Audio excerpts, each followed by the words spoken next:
Yeah, the Lord came and gave me visitation the other day. I was just laying in the bed. Yeah, I got to just cleaning the sleep out of my eye. And I was like, oh, well, there's the Lord. And the Lord just sat down on the side of my bed and said, hey, Woodsman, how you doing here, buddy? And I said, I'm okay, Lord. How are you?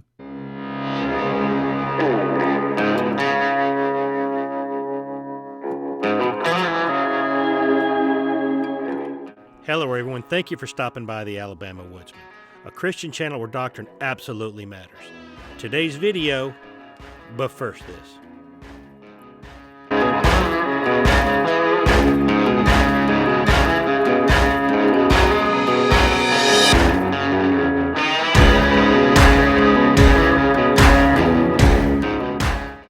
All right, folks, this video comes from Robin Bullock's 11th Hour series. It's season 19, number 2, in case you want to look it up.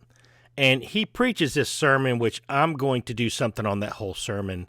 It's very long, and there's a lot that needs to be addressed. But I want to address this this little part right here first. Now, I don't know who Christa is as far as this is his daughter. Is this somebody who married a son? She has the same name, Bullock, Christa.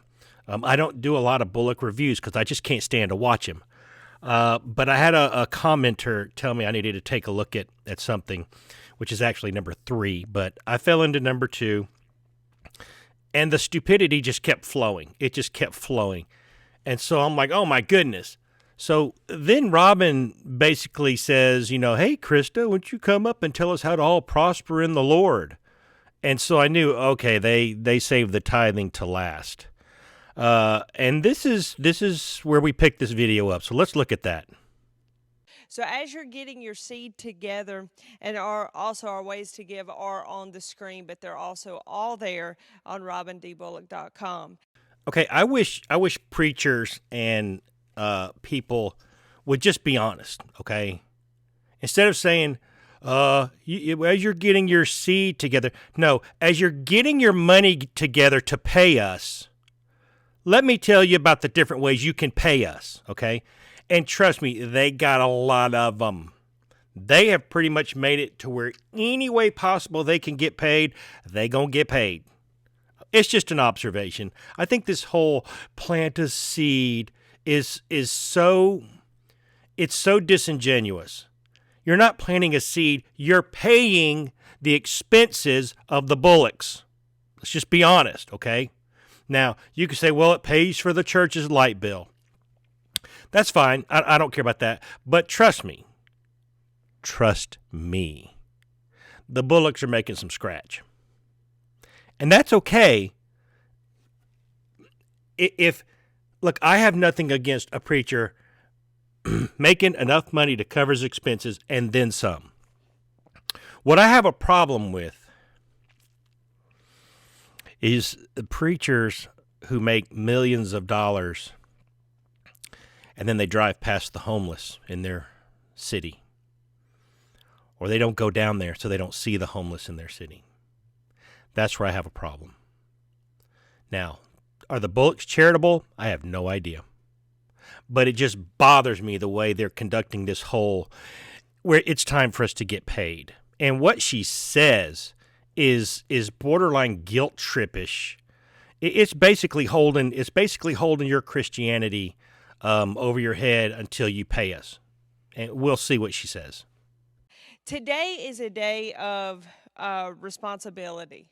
Today is a day that responsibility is given to the people. And it's given to us. And I spoke about that Sunday at Church International, and so did my mom. I'm sorry, did you say you and your mom spoke? Hey, listen, I'll write you a $100 check right now if I don't have to listen to this. Just let me pay you. Look, pass the little basket or the plate or the little wooden handle things with the little cloth pocket underneath it. Just pass it and let's stop this right here. She spoke about the responsibility. It's all given to the people. See, we are co-laborers with God, and we have to do our part on our side of the line. Co-laborers with God. Now, I know, the Bible may say that on the seventh day God rested, but let's just be honest, folks. God doesn't labor, all right? Not the way we labor. God just speaks it. See, in order to labor, there has to be resistance. Like, if I'm going to labor to build a house, there's resistance as I bring in the supplies. It doesn't just build itself. I have to bring in the brick and the mortar and the wood and the nails and the shingles and the glass and all that. I have to bring that in. I labor to build that house. God doesn't do that. God just says, house. And there it is. So I may be splitting hairs here, and people will say, well, God labors. It says it in the Bible that he labors. I think that's a term we put on what God did. There is no resistance to God in the sense that he has to work at something. He just says it or he thinks it, and boom, there it is. All right? So it bothers me. Is it a hill worth dying on? No, it's really not. But I do not co-labor with God, because even if you say God does labor, he doesn't labor like I labor, okay? What I do is labor. What God does is his will, at the speed of his thought, at the words of his mouth, and I can't do that. So there really is no co-laboring when you kind of look at it a little bit more in depth. And then there's the subtlety of this. You know, I told you in other videos that the NAR, they want to bring God down to your level. They know they can't build you up to his because he's so holy. That's why they make God common. That's why these NAR people say, yeah, the Lord came and gave me a visitation the other day. I was just laying in the bed. Yeah, I got to just clean the sleep out of my eye. And I was like, oh, well, there's the Lord. And the Lord just sat down on the side of my bed and said, hey, Woodsman, how you doing here, buddy? And I said, I'm okay, Lord. How are you? And he said, you know what, Woodsman? You're so awesome. You know that God Todd White? You know how he tells people that they're awesome? That's right. You're just awesome. Woodsman, don't change a thing. You are awesome the way you are. All right? And I just want you to know that. So I'm glad I told you. Go back to sleep. Go back to sleep. Yeah, that's how common they make visitations from God. Timothy Dixon does. I had a visitation from the Lord. And it's just like, yeah, really? I don't believe you, because I know if I had a visitation from the Lord, I wouldn't just get on the YouTube and say, well, you know, I had a dream. I had a visitation from the Lord, and this dream was a little weird. Yeah, he did that in the last video I reviewed. Just like it's nothing. The Lord just visited me. Folks, that's how you know this is garbage. But that's what they want to do. They want to bring God down, and you're co-laborers. It's not God is the master and you are his slave. You are his servant. You are obligated in your spirit to worship him, whether you want to do it or not, whether he forces you or not. That's what you are created to do. No, we're co-laborers. You and God are equal. You're co-laborers. It's a little subtlety of the NAR. See, once they get doing this and you don't catch these little things, yeah, me and God are co-laborers. We're like, hey, shaka, God, man, we did it. Yeah, we really pulled it off, didn't we? So that he's able, because see, he will do his part. He's not a man that he should lie. He means to do his part.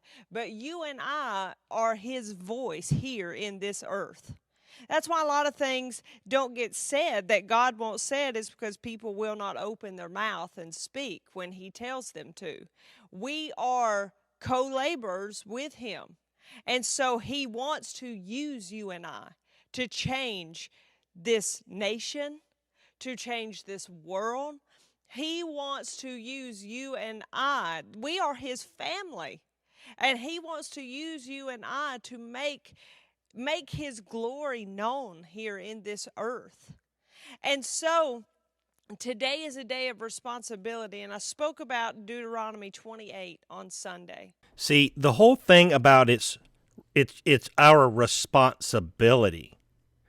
That is a coded guilt trip word. It's your responsibility to give to this church. It's your responsibility to give this money to God. Now, true, it's going in my bank account, but you got to give your seed to God. It's just going in my bank account. So here's what happens. You get your seed. You give it to God in my bank account, and God will give you a return. Now, if he doesn't, it's because you didn't have enough faith. Now, I'm sorry. I know you gave me your money. You didn't get a return, but that's your fault. It's not God's fault, because he's not a man that he should lie. It's got to be your fault. I know your money's in my bank account, but I'm out of this. I'm just the vessel that you gave the money to. Okay? That's just a deal me and God have together, where I take your money and he blesses you because you gave me the money. And so I want to read it to you today again, but in the Message translation. I'm sorry, what did you say? The what? In the Message translation. In the Message translation. Oh, well, this clears up a lot. The Message translation. First of all, let's get something straight right now. This book they call the Message is not a translation. Okay? A translation would be from Hebrew or Greek to Japanese or to Mandarin or to English. But this is not a translation. This is a paraphrase. This is not even a Bible. This is a book. It is a book of toilet paper is what it really is.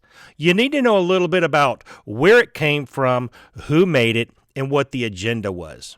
It was written by a guy named Eugene Peterson, and it was so bad, he even thought it was garbage and it would fail. Listen, all you need to know about the Message, you go look up just a couple little things. Look at what the Message says about...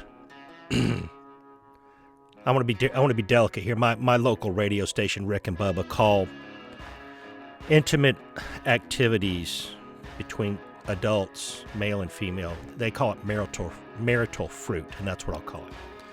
See what it says about marital fruit that doesn't happen under the contract of marriage, under the covenant of marriage. You know what it says? Basically, well, as long as you love each other. It doesn't make a difference if you're not married. See what the abominable sin, the abomination that's written in the first chapter of Romans. See what it says about that. Again, it says, well, they were without love, leading one to believe, well, as long as they love each other, it's okay. Folks, do a little quick research. Watch some other YouTube videos about what is wrong with the Message. I refuse to call it a Bible. This is not a Bible, okay? If I ever see that book, I'll rip a page out, blow my nose in it, toss it over my shoulder. That's how much disrespect I have for this POG. Folks, the ministry of the Bullocks now makes total sense.